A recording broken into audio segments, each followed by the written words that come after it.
তো আমরা হোটেলের উদ্দেশ্যে বেরিয়ে পড়লাম, কারণ সারাদিন আমরা অনেক ক্লান্ত। তো যাই হোক, ক্লান্তির মাঝেও আমরা আবারও মজা ঠাট্টা আনন্দ করলাম।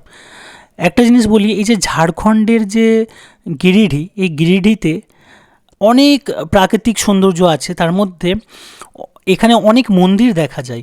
আর আপনারা যে মন্দিরটা দেখতে পাচ্ছেন, এটা একটা জৈন মন্দির। এটা প্রায় আমরা যতক্ষণ গাড়ি করে আমরা যতক্ষণ যাচ্ছিলাম, প্রায় 1 কিলোমিটার অবধি মন্দিরটা শেষ হচ্ছিল না, অনেকটা বড়। এই ঝাড়খণ্ডের যে গিরিডি, এটা অত্যন্ত প্রাকৃতিক সৌন্দর্য এবং প্রায় বিভিন্ন জায়গাতে অনেক মন্দির দেখা যায়। তো যাই হোক, খুব ভালো লাগলো। যেহেতু আমাদের কাছে খুব একটা সময় নাই আর আমরা ভীষণ ক্লান্ত, আমরা আর নামলাম না। আমরা বাইরে থেকে দেখতে দেখতে গেলাম মন্দিরটা। আর যদি দ্বিতীয়বার কোনোদিন এখানে আসি, নিশ্চয়ই এই মন্দিরগুলো দেখে নেব। যাই হোক, হোটেল রুমে চলে এলাম। আমি একা এলাম কারণ ওদের একটু খিদে পেয়েছিল, ওরা খাবার খেতে গিয়েছিল নিচে। খাবার মানে ওই একটু মুখ চাট আর কি।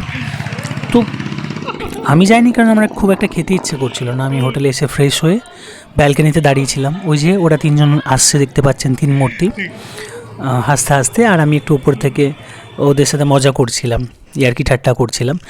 যাই হোক, আমাদের আজকে কথা হচ্ছে আমরা স্ট্রিট ফুড খাবো, মানে ডিনারে। কারণ ঝাড়খণ্ডের না রাস্তায় রাস্তায় খুব সুস্বাদু এবং হাইজিন খাবার দাবার পাওয়া যায়। আমরা বেরিয়ে পড়লাম খাবারের উদ্দেশ্যে। ওই যে ওরা তিনজন খাচ্ছে, যেহেতু আমি ক্যামেরা ধরেছিলাম সেহেতু আমার কোনো ভিডিও নিতে পারিনি। তো যাই হোক, খুব মন দিয়ে খাচ্ছে ওরা। খাবারটা সত্যি খুব ভালো, অত্যন্ত ভালো, খুব সুস্বাদু। আপনারা যদি কখনও আসেন এখানে, তো বলবো একবার ট্রাই করবেন, নিশ্চয়ই ভালো লাগবে।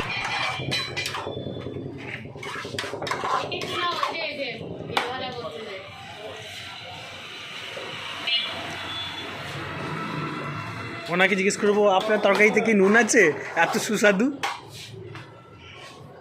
না, ওনার টুথপেস্টে আছে। হুম।